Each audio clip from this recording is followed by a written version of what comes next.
Alright, good morning. So, meron lang tayong i-upgrade na 125 to 150cc. So, yan. Rusi, Rusi Gala. So, ang gagawin natin is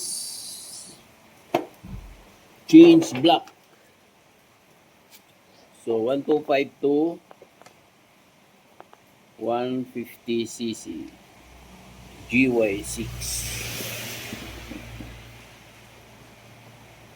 So, yan. So, wala nang gagawin dyan. Sa plug and play lang. Sasaksak na lang. Tapos, ipoport nyo. Port nyo ng light tap. Sa butas lang. Kahit kunti lang siya. Iport nyo. So, ayan. Ano natin? Itutupi lang natin to tapos. Katapos paanda rin. So, itutupot kasi siya. Ang valve clearance natin dito is 4 at saka 6. 4 sa intake, 6 sa exhaust.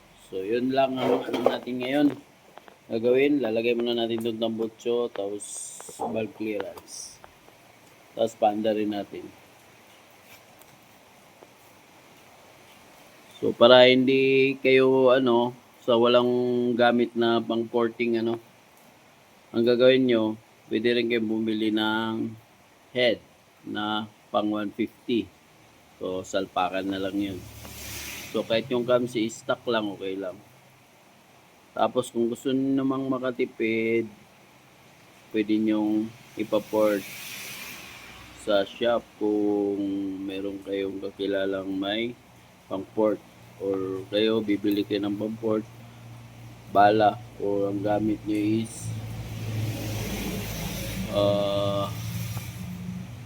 drill, barena, pwede yun. So, dandaan nyo lang ikakalkal yun. Kakalkalin nyo. Tapos, pag alam nyo sakto na yung laki niya, huwag nyo sobrahan dahil mag loose compression siya. Sakto lang. Para makahigop lang siya ng hangin at saka gas na sakto. Tsaka ibuga niya yung nasunog niyang gas sa tambutso, sa exhaust. So, yun lang ang tips natin sa inyo. Sa mga Rusi, lalakas na yan. Kahit 150cc yung ipapalit yung block. Dahil, maliit lang yung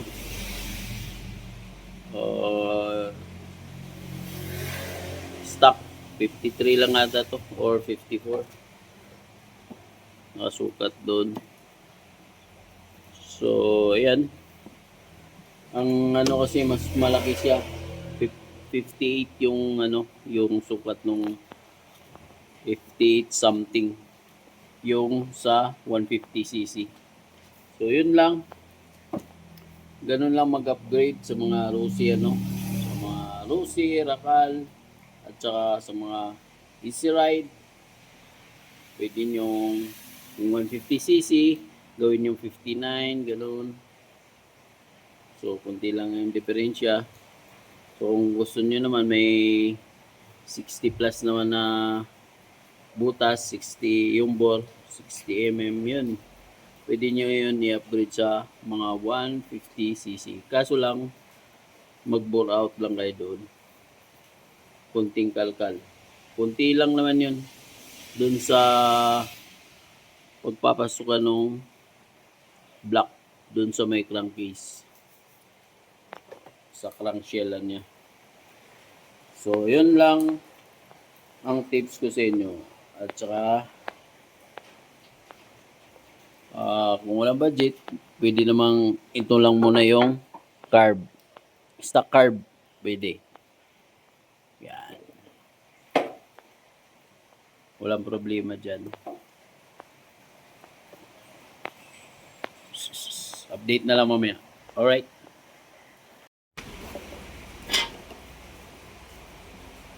So, ito yun. Tutunab na natin.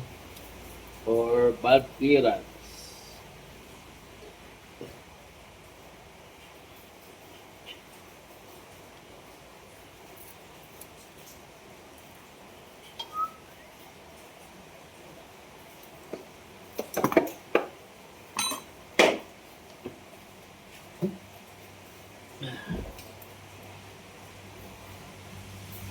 Dahil naputol, hiniram, tapos siguro nahila niya. Sobrang sikip yung pagka-clearance, nahila, naputol.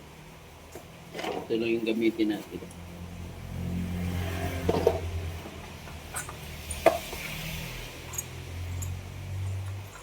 Tapos pangontra, meron kayong ganito, DIY.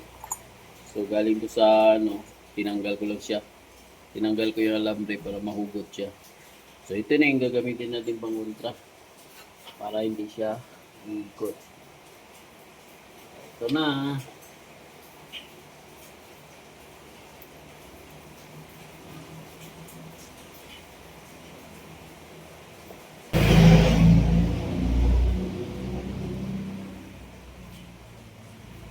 Tapos 9 mm.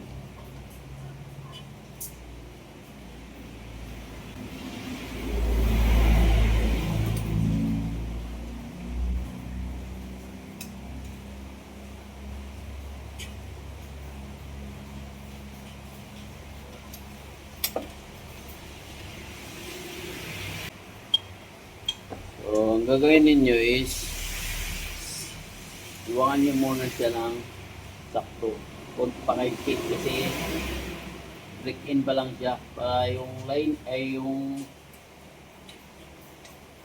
yung liner is hindi masunog ng bore o yung piston ring hindi mapersa ano. Kailangan sakto lang yung luwang.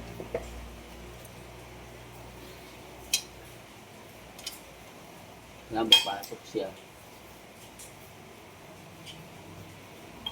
Perfect. Alright, perfect siya. So, ayan, pumasok na siya. Pitan lang natin. Ayan. Next is 6. After ng 6 dito. Ilalim. Exhaust. Yan ang 0.06. Ayan. Bukaan din natin ito.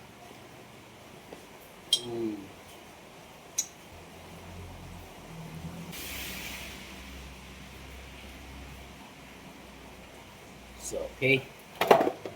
So, alright.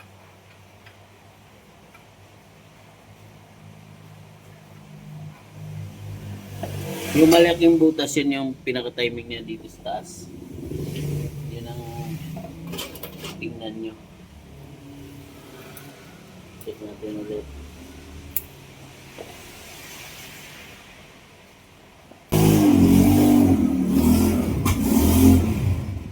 Okay na siya? Okay na. Cut muna natin. So, ayan na. Tapos natin yung valve clearance. Ito naman ang gagawin natin. Linisin natin yung carb para walang palya pag pinanda natin. So, panis na rin yung ano niya. Yung gas, ang baho.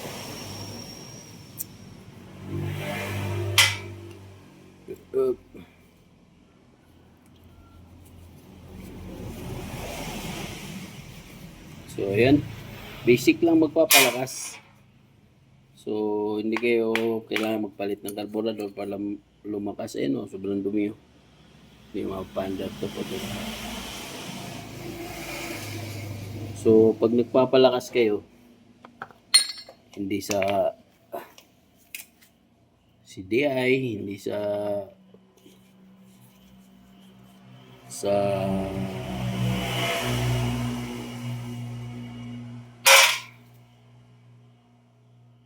carb,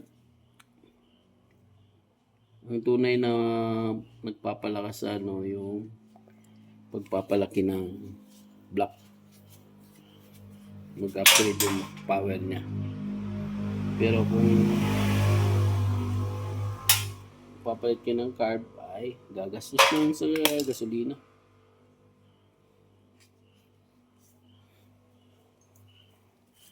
Aksaya lang yun. Yan. Ang tunay na power is nasa block. Cams. Sa cams, isa din yun nagpapalakas ng power. Bakit? Kasi doon mag-adjust yung kain ng gas at saka paglabas ng ah, yung sunog ng gas.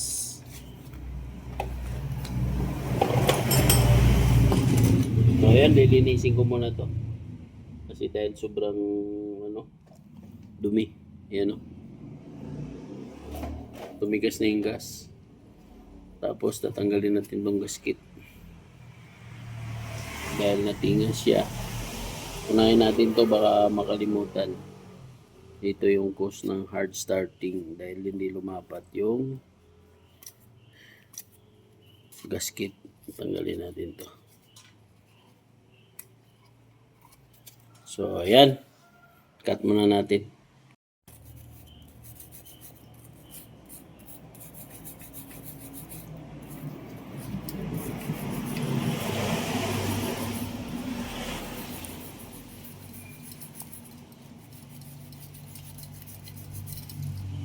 So, ayan. Sa mga gustong mag-build ng DIY. Basta kung ano yung nabaklas na yun, din ibabalik nyo para hindi kayo Tapos, i-timing nyo para hindi kayo mahirapan pag ibalik ninyo, nyo lang. Kailangan nakataas yung piston lagi pag baklas or pagkabit para hindi mahilo, lalo na sa mga baguhan. Kasi yung mga galing, hindi naman nila kahit hindi pa naka-timing yan pag binaklas,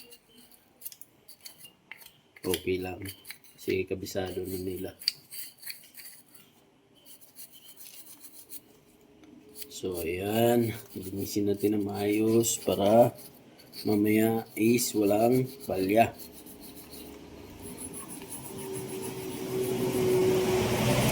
Sana hindi pa panis yung gas. I-drain natin yung gas.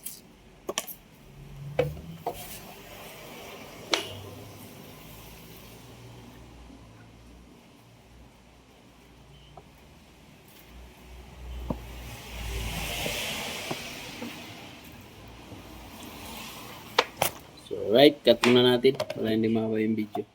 So okay, sinama na rin natin lilinisin to. So magneto dahil malikabok na kapal na yung malikabok niya. Pati yung magneto. Gasan na natin yung yung crankcase para malaman natin kung may tagas. So yan grabe. Hihina yung kontak ng kuryente. Charging. Tapos tuloyain natin to. Ito yung kontak ng pulser. Okay. Cut mo na. So ayan, malapit na. Malapit na tayong matapos dito. Malinis na siya. Alam niyo ba tong GY6, yung mga Rossi China made na scooter? Pwede niyo overhaul na naka-stand ng ganyan. Pwede niyo tatanggalin tong dito. Pati yung sa Bendix. Kaya niyo tanggalin kahit naka-center stand siya, Hindi niyo na ihiwalay dito sa chassis. So ayan, linisin na natin. Tanggalin na natin yung dumi niya para malakas yung kontak ng kuryente.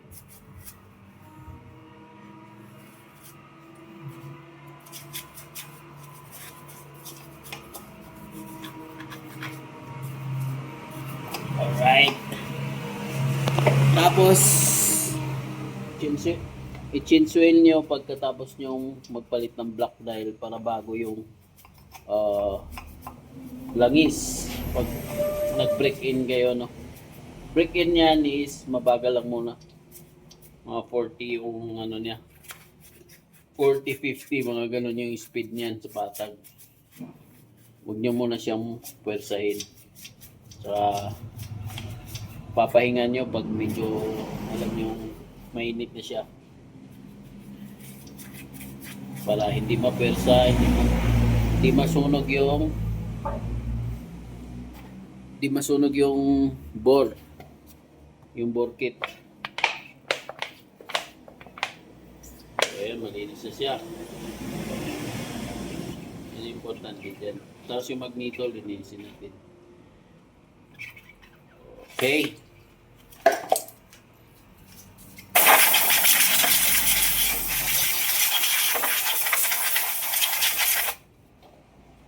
So, alright, cut muna natin. Dahil sobrang dumi yung ano. Ito. Oh, kapal. Kapal ng alikabok ko. Oh. Sobra. Oh. Sus. Dumikit na siya. Ayan oh. Oh. Grabe. Oh. Ah, grabe. Oh. Sobrang kapal na alikabok.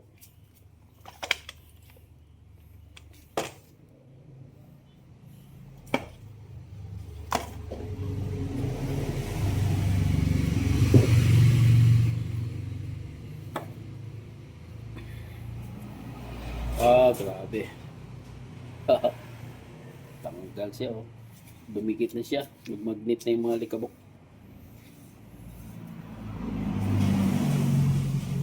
So, right.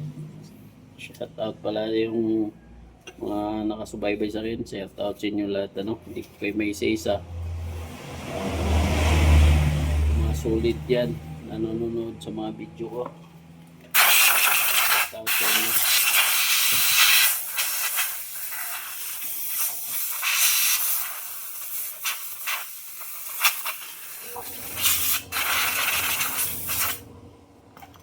Ayan, cut muna natin. So, pag kinalawang na, lihain nyo lang para lalakas naman ulit yung contact ng pulser. So, lalakas na naman ulit yung kuryente. Ayan. So, dahil tabok. So, grabe.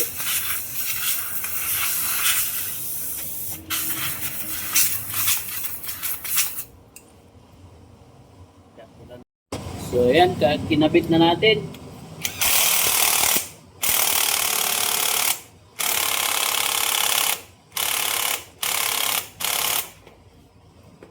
Goods.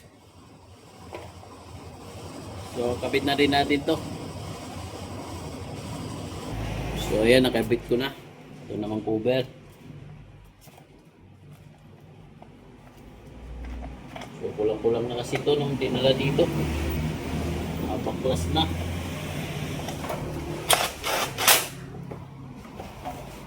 Okay, balik na lang din natin. So, anong meron, wala na yung cover ng ano, yung air, ano niya, air cooler. Ayan, wala na air cooler yan. Ayan. Malinis na yan. Oh. Tanggal na yung air cooler. Natin yung cover ito